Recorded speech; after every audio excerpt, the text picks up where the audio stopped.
hand stitches that you're getting ready to do samples of and see where they're used in ready to wear. The first stitch I want to show you is the pick stitch.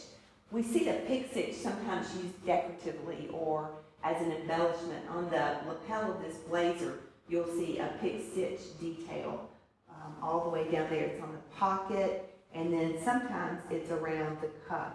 But this is the pick stitch that we'll be using. Another place, I told you that the back stitch is a strong stitch, as is the pick stitch. But you see that in this beautiful Chanel skirt. They have put the zipper in using the pick stitch, and you see just the little bitty pick marks in that zipper. So that's the pick stitch. We'll do the slip stitch, and the slip stitch is a hem stitch sometimes, used to close a hem or in the waistband, to sew a waistband shut. But in the hem of this vintage Claire McCardell dress, we see a slip stitch, and the little stitches are made into the fold to do this hem. And then a final hand stitch that I've got an example of is seen in this vintage dress, and that is the basic hem. And in this hem, they've attached a piece of hem tape, this tape right here. They sewed to the raw edge of the hem, so instead of folding it under like we'll do, they sew this to the hem to give it a nice appearance, and then they do a basic hem to attach the hem tape to the dress and make the hem folded up and safe. So we'll look at these three different hand stitches and then a few more. The first one we're going to look at, or the first two, are basting, even basting and uneven basting.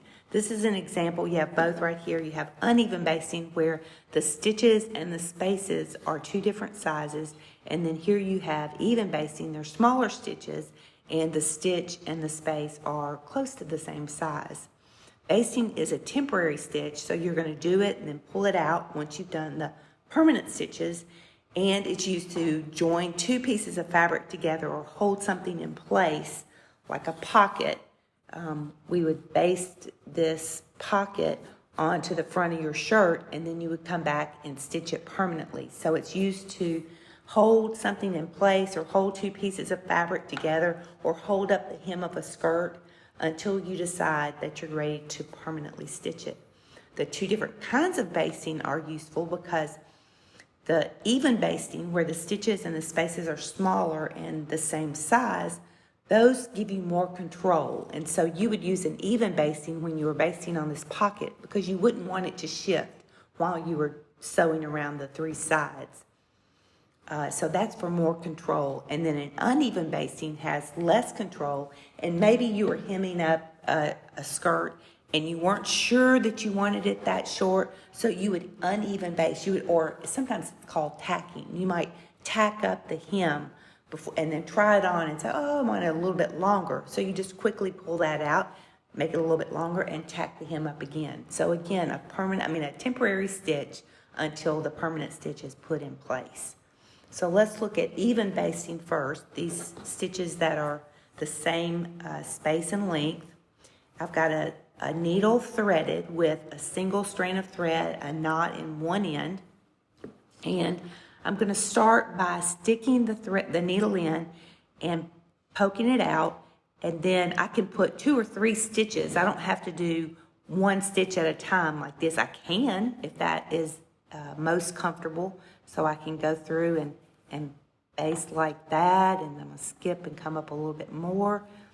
So a couple of things about that. That's a perfectly acceptable way to do it. If you'll notice, my left hand is under the piece of fabric or the pieces of fabric that I'm basting together, and I'm using these fingers to help push the needle up. So I'm pushing against this middle finger and helping, and the finger and thumb are pinching the fabric to hold it in place and help me guide that stitch to go in the direction I want it to go. So again, I've pushed on that finger and then I'm pulling the needle through, but I'm pinching the fabric with my thumb and middle finger. The thing you don't want to do is this. You don't want to go here and then flip it over and then say, oh, I think I'll go here. And then you're going to flip it back over and go here. That is going to wear you out. Number one, you're going to hate to sew, which I don't want, and it's just time consuming. So you don't want to do that. What you can do when you get comfortable is use your needle and load a couple of stitches all at the same time. So here I've got about 3 stitches all loaded on my needle, and then in one movement I'm going to pull through, and there's my basting. And so I'm going to load a couple more on here. Not being very even, but there we go. So I've loaded a couple more on here and pulled through. So that's just a couple of things to know about even basting. Now let me cut this knot and I'll show you uneven basting. Again, that is for when, oh, you know what I should have done? Let's look at even basting one more time. So with this pocket, let's say, I'm going to even baste this pocket. So I've got my hand up under here. I'm going to come up from the bottom and pull my needle out.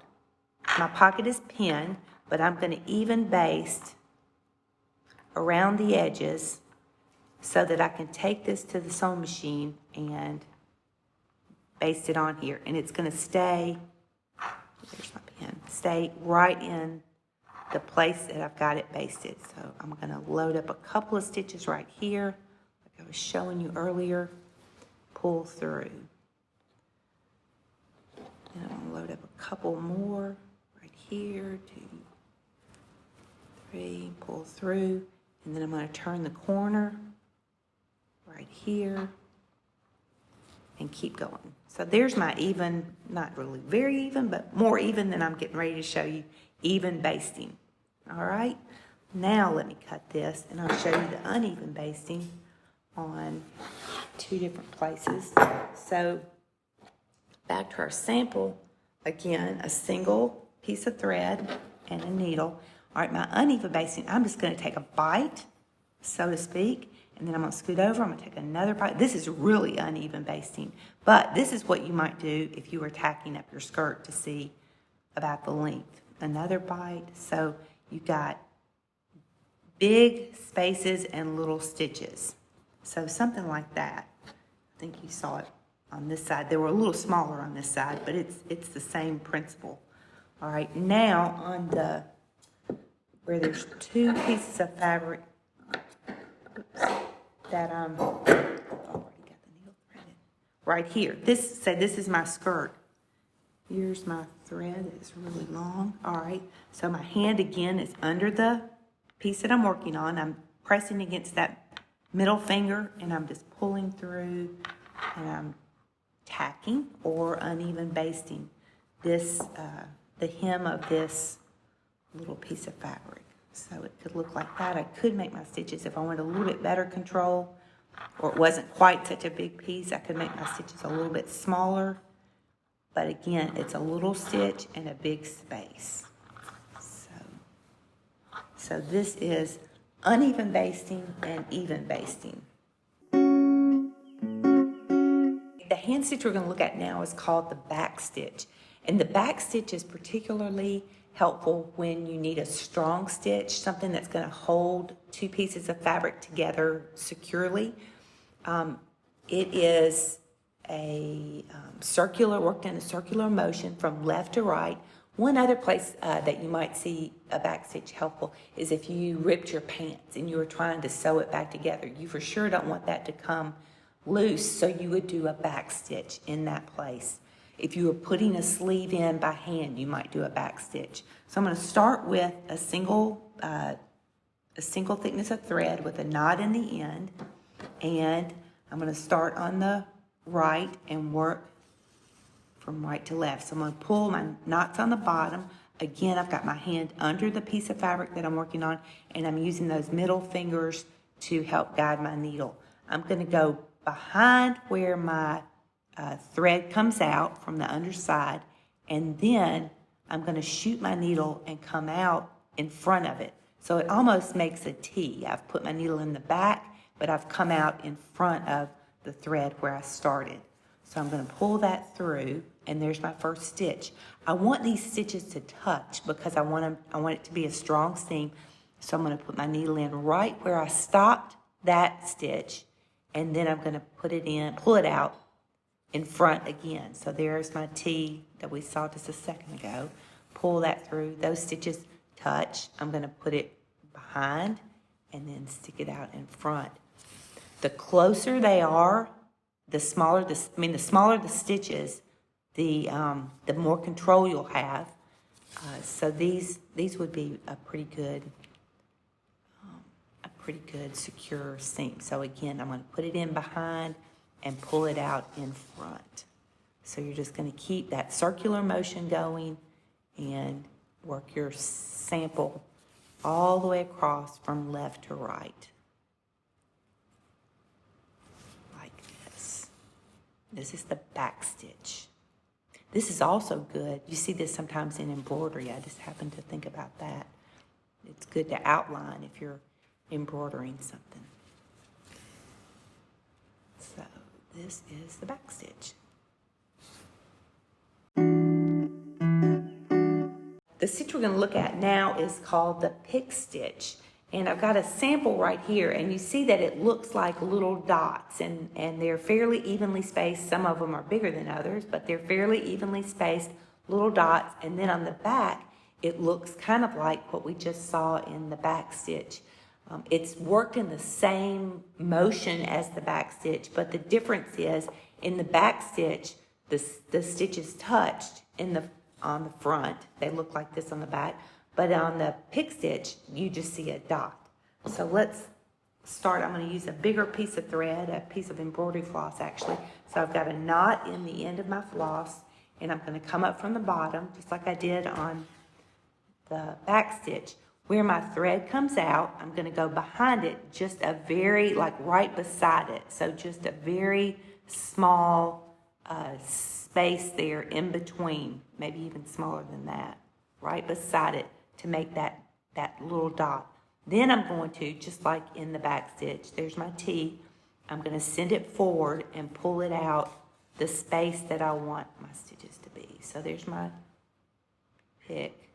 I'm going to put it in just right beside where my thread comes out, and then pull it forward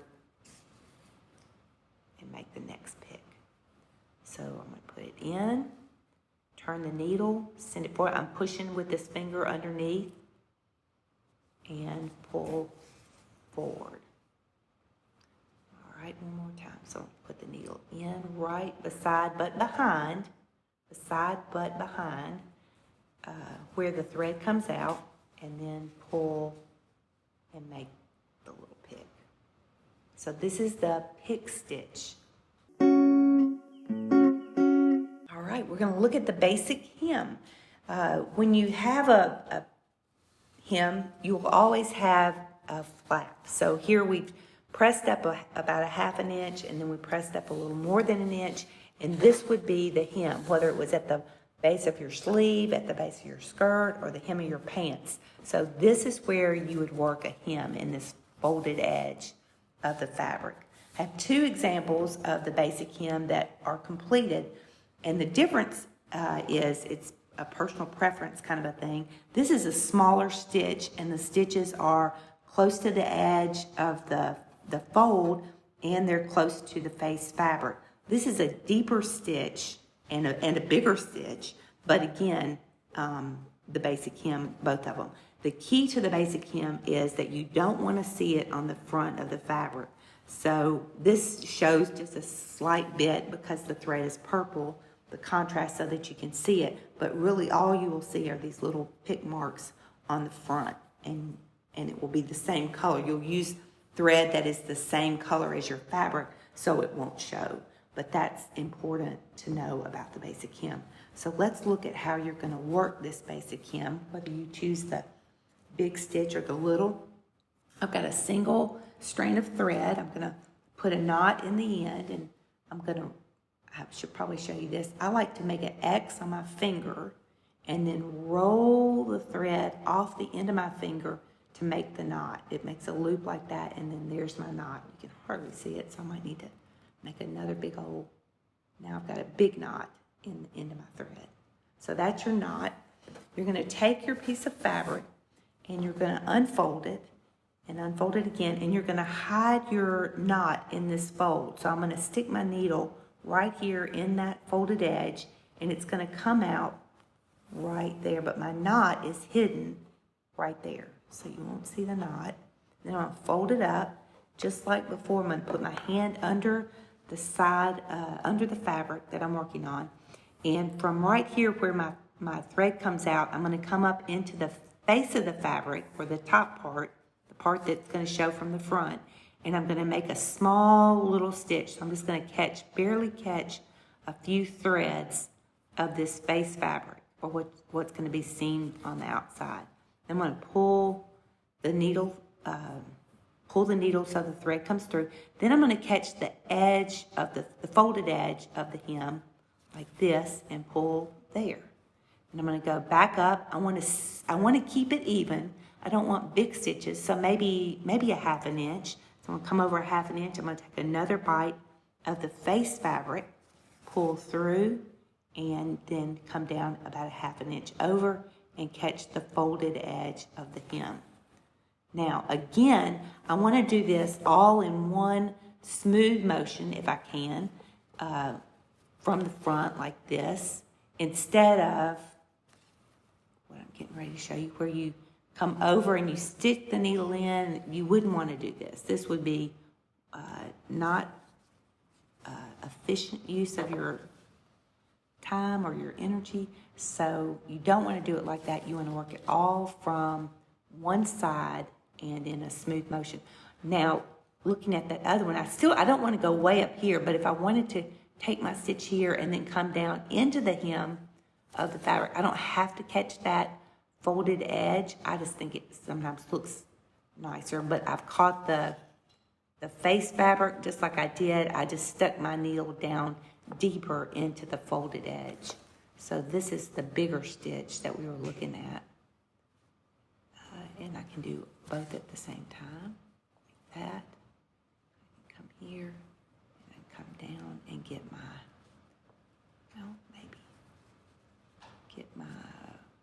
catch my folded edge way down deep. So these are my bigger stitches, like on the green sample, and then my smaller stitches, like on the white sample. Let me show you how we're going to finish this.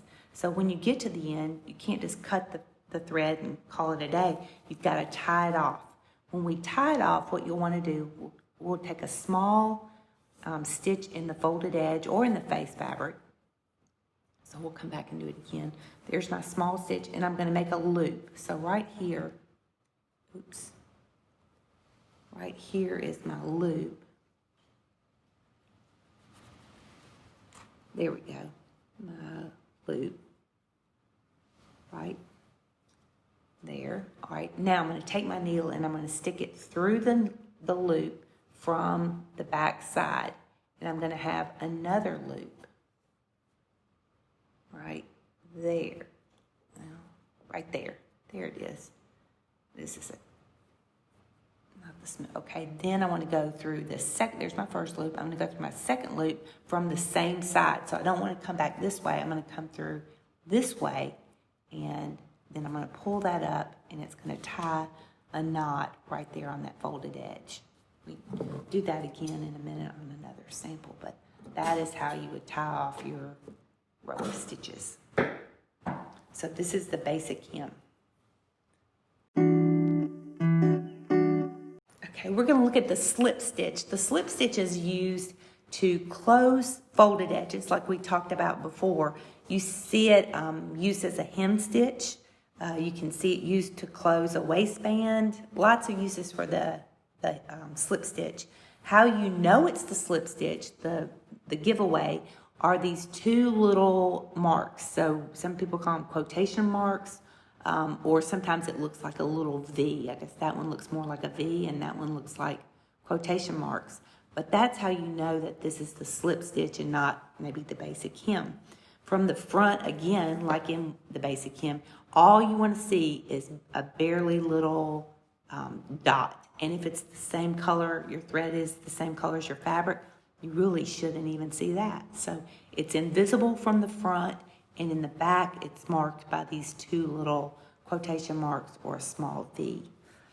Let's see how we're going to start this. I've got a single piece of thread and a needle, and I'm going to knot the thread, one end of the thread. I'm going to make that X on my finger, like this. Put my thumb on it, and I'm going to roll it off the end of my finger, and then with my third finger, I'm going to come down and pull the thread and make a big old knot.